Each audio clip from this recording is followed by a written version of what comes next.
കാർഷിക ബഡ്ജറ്റ്.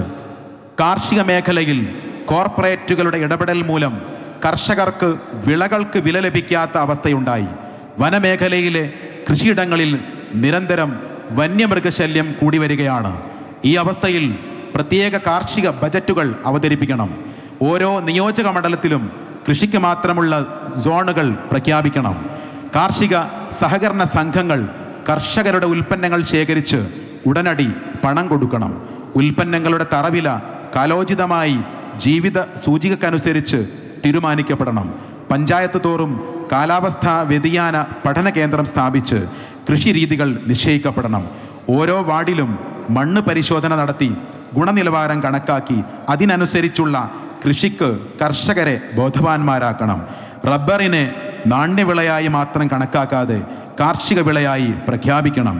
കാർഷിക വൃത്തി ലാഭകരമല്ലാത്ത തോട്ടം പ്ലാന്റേഷനുകളിൽ health tourism, farm tourism, IT മറ്റു സ്റ്റാർട്ടപ്പുകളായി 50% ഭൂമി ഉപയോഗിക്കാനാവും വിധം നിയമ ഭേദഗതി നടത്തണം. മനുഷ്യനും വന്യജീവി ആക്രമണവും സംസ്ഥാനത്തുടനീളം സമീപകാലത്ത് ആക്രമണം തുടർക്കഥയാവുകയാണ്.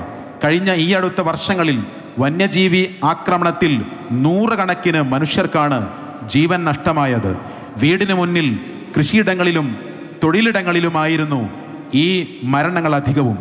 ജോലിക്കിറങ്ങാനും കുട്ടികളെ സ്കൂളിൽ വിടാനും വരെ കഴിയാതെ ഭീതിയോടെ കതകടച്ചു കഴിയുകയാണ് അവിടങ്ങളിലെ മനുഷ്യരൊക്കെയും.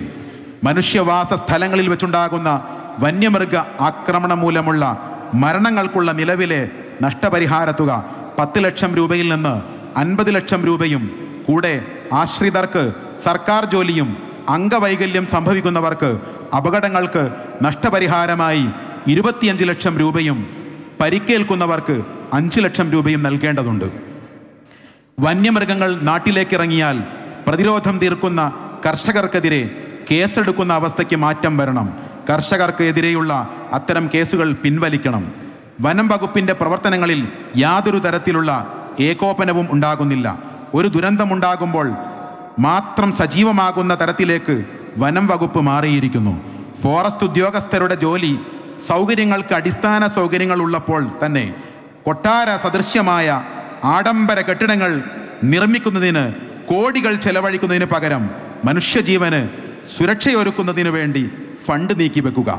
പൂർണ്ണമായ തോതിൽ ഇലക്ട്രിക് സെൻസിംഗ് പദ്ധതി നടപ്പിലാക്കുക. വനം വകുപ്പിന്റെ അതിരുകൾ നിശ്ചയിക്കുന്ന ജണ്ടകൾ കൃത്യമായും പൂർണ്ണമായും സ്ഥാപിക്കുകയും അത് നിലനിർത്തുകയും ചെയ്യുക. ഫോറസ്റ്റ് അതിരുകൾക്ക് ചേർന്ന പുഴയിലും പുഴയോരങ്ങളിലും കടന്നുകയറിക്കൊണ്ടുള്ള ഫോറസ്റ്റ് വകുപ്പിന്റെ അനാവശ്യ ഇടപെടലുകൾ പൂർണ്ണമായി ഒഴിവാക്കുകയും പുഴയും പുഴയോരങ്ങളും പൊതുജനങ്ങൾക്ക് നിർഭയമായി ഉപയോഗിക്കാനും കഴിയണം. കൃത്യമായ മുന്നറിയിപ്പുകളോ സുരക്ഷയോ ഒരുക്കാത്ത അപകട മേഖലയിലെ വനം വകുപ്പ് ഉദ്യോഗസ്ഥർക്കെതിരെ നരഹത്യക്ക് ക്രിമിനൽ നടപടി സ്വീകരിക്കുന്ന നിയമ ഭേദഗതിയാണ് ആവശ്യം. വനപ്രദേശങ്ങളോട് ചേർന്ന ജനവാസ മേഖലകൾക്ക് സുരക്ഷയൊരുക്കുന്നതിനു പകരം ടൈഗർ റിസർവ്ഡ് ബോർഡുകൾ സ്ഥാപിക്കുന്നത് തികച്ചും ദുരുദ്ദേശപൂർവമാണ്. കാലങ്ങളായി മനുഷ്യർ വസിക്കുന്ന തരം സ്ഥലങ്ങളിൽ നിന്ന് അവരെ പുറത്താക്കുന്നതിനുള്ള ഗൂഢശ്രമങ്ങൾ വനം വകുപ്പ് അവസാനിപ്പിക്കണം.